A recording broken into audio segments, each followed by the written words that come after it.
যে ব্রিটেন একসময় বিশ্ব শাসন করত, সেই ব্রিটেনের রাজনীতি আজ গভীর সংকটে। এক দশকে ৭ জন প্রধানমন্ত্রী। প্রশ্ন উঠেছে, ব্রিটেন কি তবে এখন প্রধানমন্ত্রী বদলের দেশে পরিণত হয়েছে?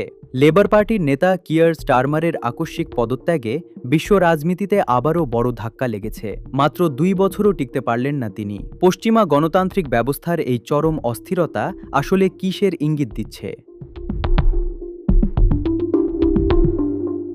এই রাজনৈতিক সার্কাসের শুরু হয়েছিল ২০১৬ সালে ব্রেক্সিট অর্থাৎ ইউরোপীয় ইউনিয়ন থেকে ব্রিটেনের বেরিয়ে যাওয়ার আত্মঘাতী সিদ্ধান্তের মাধ্যমে। তৎকালীন প্রধানমন্ত্রী ডেভিড ক্যামেরন গণভোটে হেরে বিদায় নেন। এরপর আসেন থেরেসা মে।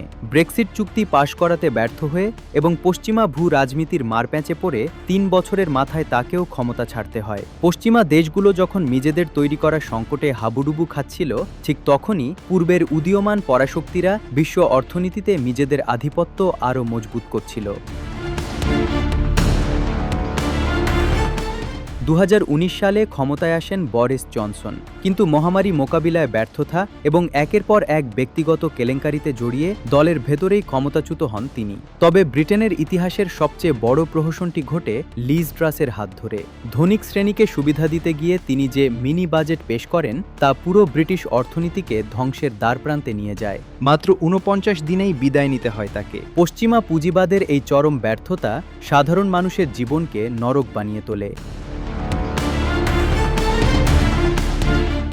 এরপর ধনকুবের ঋষি সুনাক এসেও টালমাটাল অর্থনীতি সামলাতে পারেননি। ২০২৪ সালের নির্বাচনে কনজারভেটিভদের ১৪ বছরের শাসনের অবসান ঘটিয়ে ক্ষমতায় আসেন লেবার পার্টির কিয়ার স্টারমার। সাধারণ মানুষ ভেবেছিল এবার হয়তো মুক্তি মিলবে, কিন্তু পশ্চিমা যুদ্ধন্দেহী নীতি আর অভ্যন্তরীণ অর্থনৈতিক মন্দার কারণে মাত্র ২ বছরের মাথায় নিজ দলের নেতাদের রাজনৈতিক চাপের মুখে সোমবার পদত্যাগ করতে বাধ্য হলেন স্টারমারও। অ্যান্ডি বার্নহ্যামের মতো প্রবীণ নেতারা এখন পরবর্তী ক্ষমতার লড়াইয়ে নামছেন।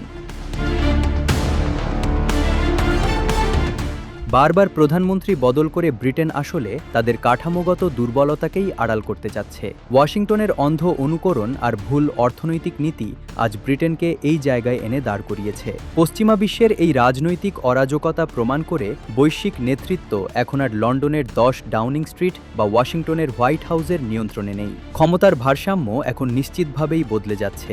আপনার কি মনে হয়, ব্রিটেন কি পারবে এই সংকট থেকে বের হতে?